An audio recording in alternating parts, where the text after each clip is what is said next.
Welcome back to OT Sports. Today we got episode 7 of NBA Playoff Watch. It should be a pretty fun video. We're gonna be doing a quick look at every team, taking a look at the standings as of right now, and then taking those standings and putting it into a playoff bracket if it was to end today, and make our predictions. So yeah, it should be pretty fun. If you guys are new around here, make sure you subscribe to the channel. We got lots of content. College basketball every Monday, college football every Tuesday, NFL every Wednesday, and NBA every Thursday. As always, my Discord and X are linked in the description. You can join that, you can follow that, whatever you'd like to do.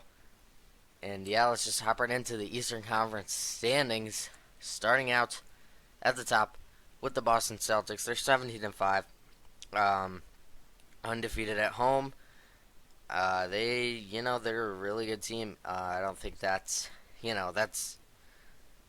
I mean, obviously they're a very good team. They're at the top of the Eastern Conference, but they have the best point differential in the entire association. They're 7-3 in their last 10. They're on a 2-game winning streak. Their whole team is rolling. Tatum, Derek White, Brown, Porzingis, Drew Holiday. Drew Holiday's having not even a. I don't want to say he's not having a bad year, but he's having a little bit not as good of a year as we've seen in the past couple of years, but they're still just cruising. That just shows how loaded and deep this team is. The Bucks, similarly to the Celtics, they are continuing to win. It's looking like Damian Lillard and Giannis are figuring out how to play together. Giannis just dropped 64, I believe it was. That was pretty cool to see. Damian Lillard. I mean, Giannis is having a great season. So is Dame. Chris Middleton, not we want to see a little more out of him, but Malik Beasley, even off the bench for them, he's been great. So they're another team very deep. They got stars at the top, and they're a deep team. They're gonna make it far in the playoffs. Obviously, the Magic, 16-7. They're a team that I'm not too sure how legit they are quite yet. Paolo Banchero is starting to step it up after the slow start. Cole Anthony has been very good. Jalen Suggs, Markelle Fultz has been injured and out of the lineup, but they got a lot of young guys over there. I think they have a bright future ahead, but this year competing, I'm not quite sold on them yet. They could prove it to me though. The Sixers at 16-7. Joel Embiid is averaging 34 points, 11 rebounds. Tyrese Maxey's all the way up at 26 points per game, 7 assists. I mean, this team, Tobias Harris is having a better season without James Harden, 17 points per game. I mean, Kelly Oubre, he's averaging 15. A lot of guys stepping up with the Harden trade, specifically Tyrese Maxey, but there's other guys contributing too, and this team is winning games. They're a great team. They honestly look. I don't know if I want to say this, but they look kind of better without Harden, as crazy as that is to say. I lied. The Celtics do not have the highest point differential. It's actually the Sixers, so the Celtics are second highest, but Sixers have the highest right there. And yeah, I mean they're on a 4-game win streak. They've been doing pretty good. The Pacers, the offense continues to show out to 128 points per game, which is ridiculous. Tyrese Halliburton's leading the charge. He's amazing. 26 points per game, 12 assists. He really gets the offense going, and all the guys around him. Benedict Mathurin, Miles Turner, Buddy Hield, Bruce Brown, Obi Toppin, Aaron Nesmith, T.J. McConnell. They got a lot of guys, a lot of shooters. The defense does worry me come playoff time, but I think they're in for a potential pretty good playoff run just because of how explosive the offense is. It's at 6 seed we got the Heat. Tyler Hero's been injured, but Bam Adebayo has been their best player this season. He has been amazing in the games he's played. He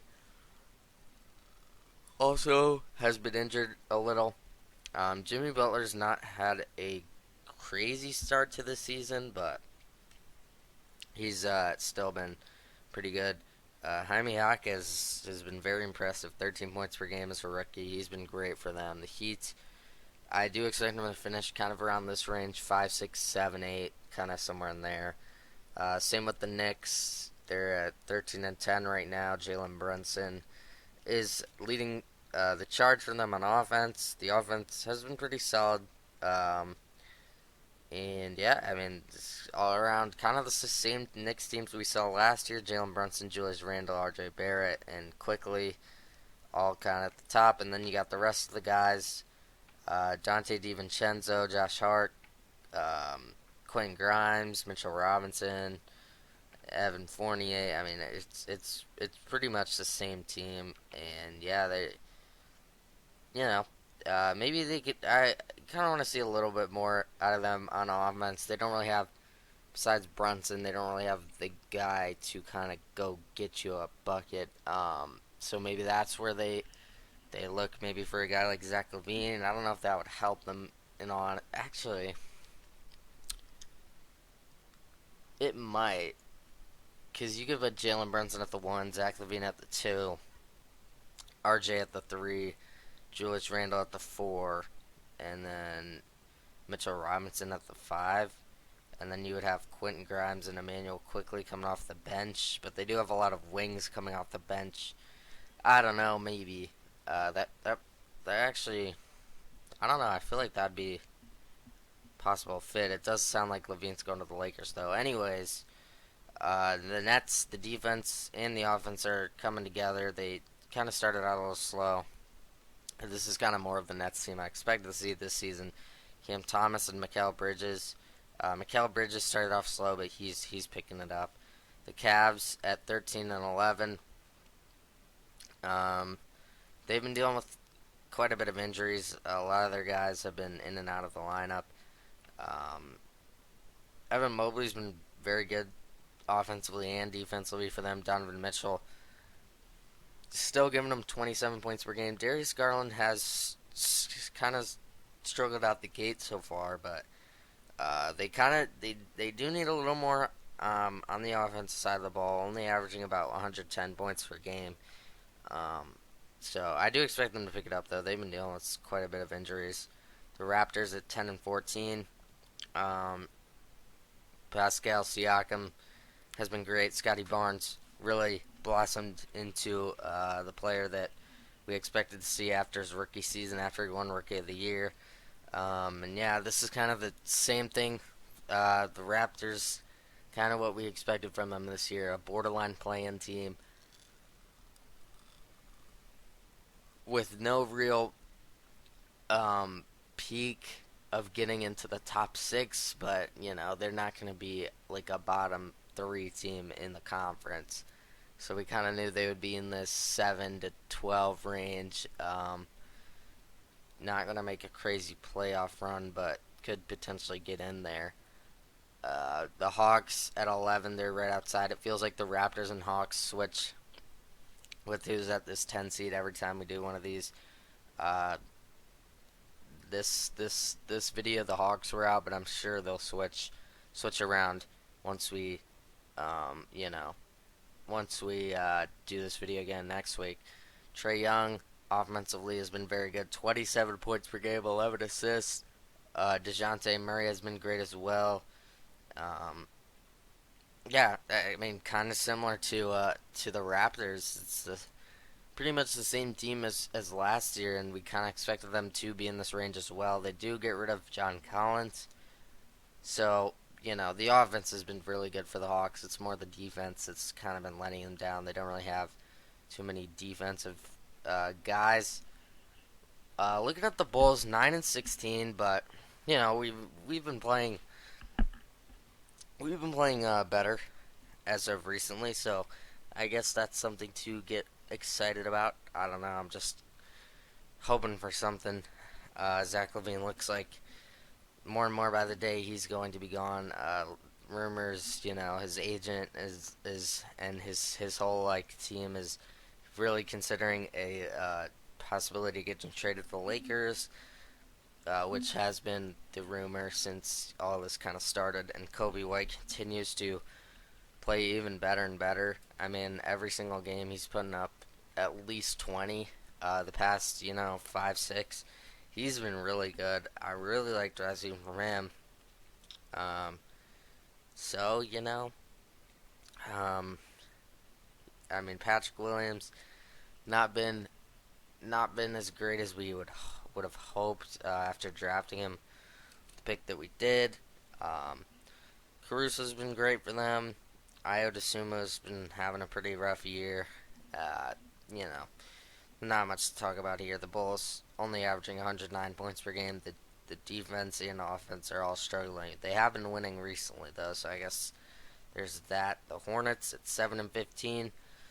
I don't really think there's any real potential of them getting to the playoffs. Probably not the play-in either. They're only 2 games back of it right now. It still is early in the year though. I just don't think they have enough. Terry Rozier has been pretty good for them, but they've been dealing with quite a bit of injuries. They only have one guy who's played over 20 games this season, and that's Gordon Hayward of all people.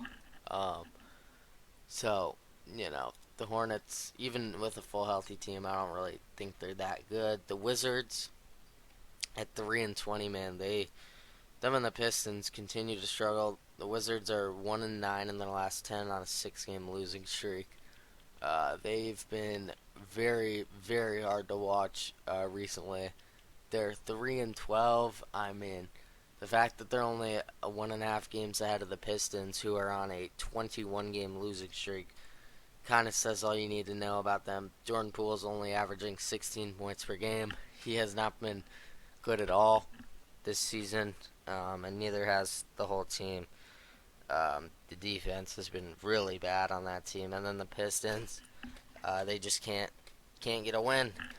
You know, that's really what it comes down to, and yeah, I mean, there's just not much there. Um, they've been dealing with some injuries too, but honestly, I don't really think it would matter. The team's just not great here. So that's going to do it for the East. Moving onto the West, the Timberwolves still at the top, 17-5, tied for the best record in the league with the Celtics. And yeah, man, I mean this team is just great. Defensively, they're one of the best in the league, and offensively, pretty solid too. And I'm telling you, man, if Anthony Edwards takes that step forward like I thought he would this season, this team will be very scary, and they're already at the 1 seed. Anthony Edwards is only averaging 24 points per game, which is very good. Just not on the level that I would have hoped for him.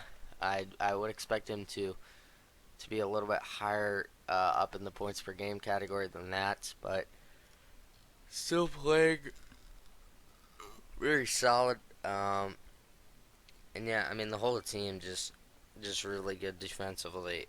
Literally everyone on the team, except for maybe Cat.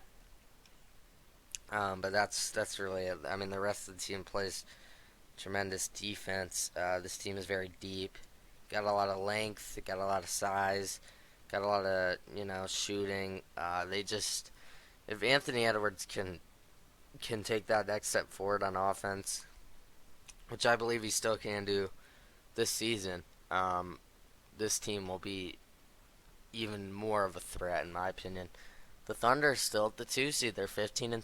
SGA's been putting together a crazy season, 30 points per game. He's been great. Jalen Williams and Chet Holmgren have been very good for them as well. They still got Josh Giddey. They still got Lou Dort. They still got all their guys from last year, and they still got all those picks. So the future has never looked brighter for the Thunder. The Mavericks at 15-8. The offense is very good. They just don't have anyone who can play defense. Luka Doncic and Kyrie Irving do not like to do that. Grant Williams is there, but that's really it. Derrick Jones Jr. has actually been very good starting for them this season. He's averaging almost 10 points. Good to see him continue to get better and expand his role in the league. The Nuggets at 16-10. They've been struggling a little bit recently. Without Jamal Murray, it's kind of finally starting to hit them, I feel like. And, I mean, yeah, they've been struggling recently. I don't want to say struggling, but they are, 6-4 in their last 10. It's not what you expect to see from the Nuggets. You expect to see a little bit better than that. They're the 4 seed right now, so that's kind of playing into why I say this. But offensively and defensively, nothing really, you know, stands out about this. It's just you want to get Jamal Murray back as fast as possible um, for them. Jokic still doing a phenomenal job. 27 points per game, 13 rebounds, 9 assists. But you know, it'd be nice to have that secondary shooter. You know, playmaker kind of guy. The Lakers, after winning the in-season tournament, which I think was a huge success, uh, they they barely beat the Spurs. They lost to the Thunder. So you know, there's that. I mean, do do they wait? What am I? I don't know why I said the Thunder. They barely beat the Spurs. They lost to the Mavericks by two. They just looked really good in the in-season tournament game, so I might be giving them a little bit of extra points here. But I've really liked them how they played. Anthony Davis and LeBron James have been very good together this season. Anthony Davis, I think, should probably win DPOY this season. That's how good he's been defensively, and LeBron still doing his thing. The Kings have kind of been struggling on offense to start out the year, but they are slowly starting to pick it up. De'Aaron Fox is almost back up to 30 points per game. The team as a whole is already up to 116. I remember 2 weeks ago, I think they were at 106. So the team is moving up in points per game. And I mean, yeah, the offense is just kind of getting it together after the slow start. I think this Kings team could be scary. They just continue to get better. The Rockets, 12-9. Alvin Sengun is making this team kind of fun to watch. But you know, there's not too many flashy guys on this play, not too many stars. But you know, they're quietly putting together a pretty solid season. I think better than a lot of people, including myself, expected. Clippers at 13-9. Um, James Harden, was that a good decision? I still don't know.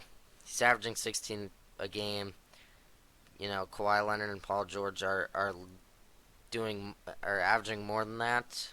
Both with about 23. But I don't know. I mean, Norman Powell's been pretty good. Zubac, Westbrook, all those guys have been decent. This whole team has really just been decent, I guess, to start out the year. The Pelicans, I don't know what's going on with Zion. A lot of stories, rumors are coming out.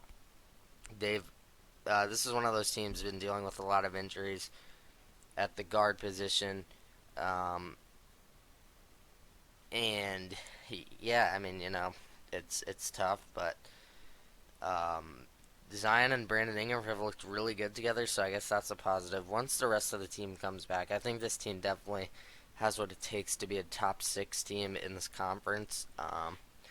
So yeah, just get healthy. Same with the Suns. This team definitely has what it takes to be a top six team in the conference. Just got to get healthy. Bradley Beal's only played 5 games. Devin Booker's only played 15 out of the 25. So yeah, I just really want to see this team get healthy. But in the games KD and Devin Booker have played, they've both been really good. So the Warriors, it's unfortunate to see what's going on with Draymond Green. I hope he can get the help he needs, because you know that it's just not acceptable at this point. But yeah, I mean, I've kind of feel bad for Curry.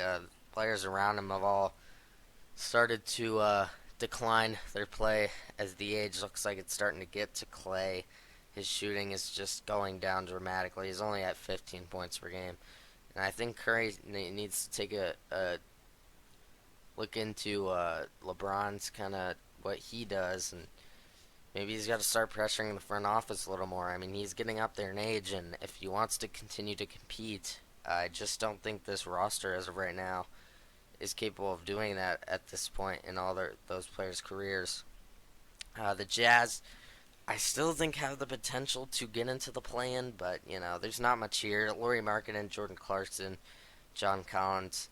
kind of the only guys here. Walker Kessler's been really bad this season. He has been injured. Keontae George, I will say, has been good for them as a rookie, but there's just not much here. Trailblazers have been dealing with quite a few injuries. Jeremy Grant's been really good, but again, there's more here, I guess, than the Jazz. I mean, they got Scoot Henderson, who has not really played. I mean, this team is really hurting from injuries. I mean, they've played quite a bit of guys.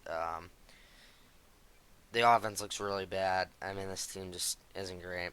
The Grizzlies, it's unfortunate to see them this low, but once Ja comes back, I do expect the offense to take quite a big step forward. They're only averaging 106 points per game. They've been really, really, really bad. That's not what you expect to see from them. The defense has actually been pretty decent, but, uh, you know, once Ja comes back, I think they will potentially be able to get back to top six, possibly, but playing, I think, is reasonable for them at least right now. They are a little bit far behind. And then the Spurs continue to add on to their losing streak. I mean, them and the Pistons are really, really competing. The Spurs are on an 18-game losing streak. The Pistons on a 21. Wembanyama's been very good, but nobody watches the Spurs. There's just not much to see there. So yeah, that's for all the teams. Let's move into the playoff predictions. I'm going to make this a little bit quicker.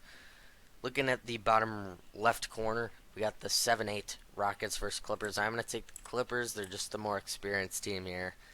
The Pelicans and Suns. Pelicans have been dealing with a lot of injuries. So have the Suns. Zion and B.I. have looked really good together, but KD and Devin Booker have also looked really good. I'm going to trust the experienced, more playoff experienced team, and I'm going to take the Suns. Kevin Durant has been phenomenal to start the year. And this is the same thing. The Rockets are a very young team. I'm going to trust the Suns to get it done in a one-game format. I think they should be able to beat the Rockets. I mean, So give me the Suns there to get the 8 seed. Moving over to the East, bottom right corner. Knicks taking on the Nets. I am going to take the Knicks. I just trust them more. They were the 5 seed last season. They've been inside the top 6 for most of the season. I'm going to take the Knicks to get the 7 seed. Jalen Brunson and company should be able to get it done there.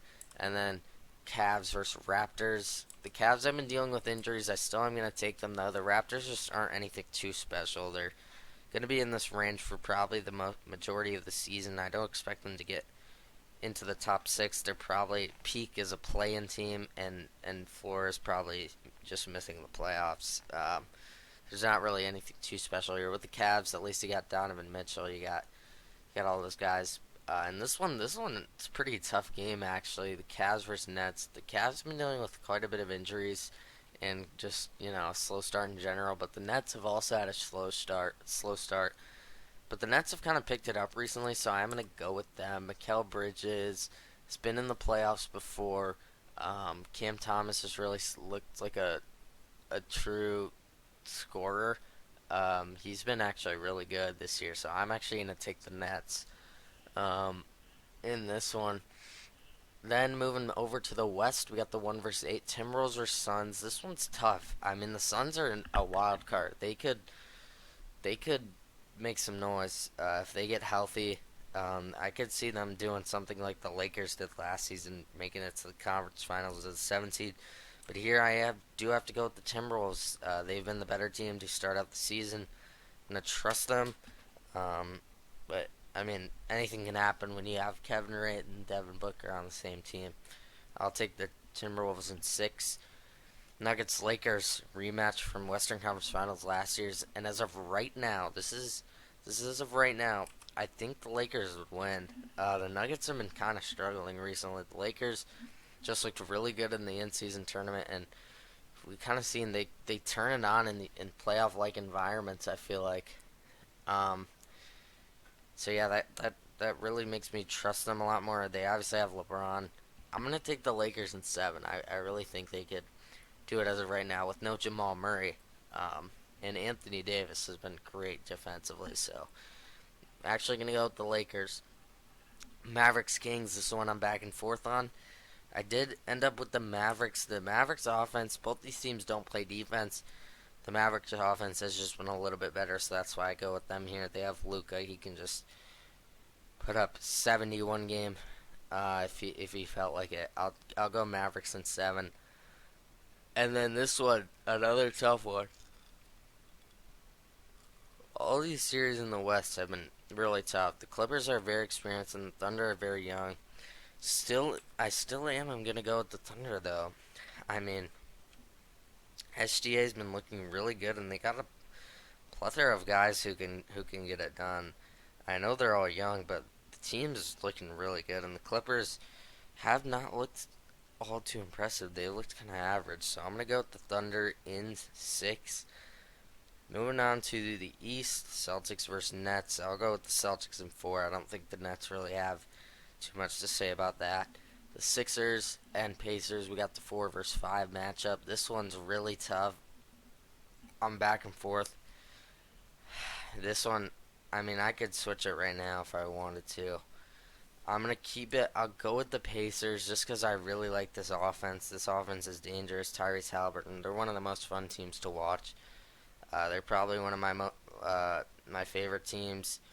I mean, the Bulls are obviously my favorite, but I really like the Thunder and the Timberwolves. But the Pacers are probably that next team. They're up there for sure. Um, I'm gonna go with the Pacers. This one, I don't. This one's really tough. I'll go with the Pacers in 7. Um, yeah, I could for sure go either way. I'm gonna spoil this right now. I don't think they would get past the Celtics, either of them, so it doesn't really matter. You can put in whoever you want. I'll just say in 7. And then the Magic versus Heat. The Heat do tend to turn it on for the playoffs. The Magic are very young. That seems like a recipe for disaster, so I do have to go with the Heat. I haven't really watched too much Magic games, so, that's kind of my fault, but I just trust the Heat more here. I'll go Heat in 6. And then Bucks versus Knicks. I do think the Knicks could give the Bucks a little bit of struggles, but it's Giannis, and nobody on that Knicks team is slowing him down. I'll go Bucks in 5. Moving on to the West, we got the 1 versus 5 matchup. Timberwolves taking on the Lakers. This one could go either way, in all honesty, but I do have to trust the Timberwolves. They've looked like the best team, or they've looked like the better team so far in the season, so I'm going to trust Anthony Edwards. You haven't really seen him too much at this far in the playoffs. Again, if he takes the step forward, he could really set this team apart, and I'm waiting for it. If that happens, I could be all in on the Timberwolves, but as of right now, it does make me a little hesitant. I still am gonna go with them here. But yeah, this one could again go either way. I'm gonna go Timberwolves in 6 because I think if it went to 7, the Lakers would pull it out. And then we got the 3 versus 2 matchup in the West. Mavericks taking on the Thunder. This one again could go either way. All these Western Conference matchups have been tough so far. I'm going to go with the Thunder. I know they're a young team, but man, they've looked great to start the year. And the Mavericks just don't play defense. I feel like that could be a recipe for disaster come playoff time. You gotta have at least a decent defense. So yeah, I'm gonna go with the Thunder. I'll go Thunder in 6. I don't know, they've been really good. Actually, I'll go Thunder in 7. And then moving over to the East, the Celtics and Pacers. I do have to go with the Celtics. Pacers offense could give them a little bit of struggles, but can't trust your offense every single game. They're bound to have some off nights. I'm gonna go with the Celtics in 5. I just think the Pacers will be in most of the games in this series. I just think the Celtics have what it takes to close games out better than the Pacers do. Bucks taking on the Heat. I do have to go with the Bucks. They're just the better team here.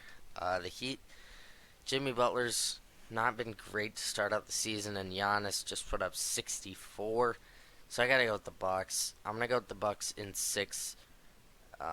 Actually, I go with the Bucks in 5 to get their revenge from last year over the Heat, knocking them off in the first round. Moving over to the West, I mean, it's a little chalky. 1 versus 2 on both sides. But on the West, I'm going to go with the 1 seed. I got to take the Timberwolves. This one, it's crazy to say. I feel like this one was the easiest matchup to pick in the playoffs. Um,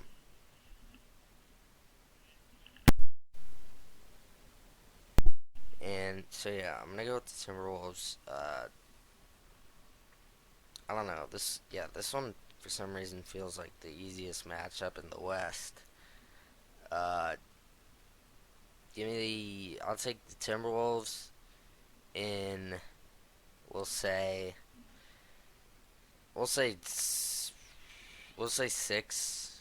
No, we'll say five. I feel like I don't know. I just feel like the Timberwolves are just all around better. They match up pretty well. Yeah, this one feels like the easiest one in the West to pick out of all those. Not kind of on the play-in, but out of all the series, this one feels the easiest. And then Celtics versus Bucks. This one's really tough. I'm going to go with the Celtics in seven. Just think they're more complete. Now the Bucks do have Giannis, which could he could win it all for them. They also have Dame, who he might win Clutch Player of the Year. So this one's really close. I mean, probably these are probably the two best teams in my opinion right now.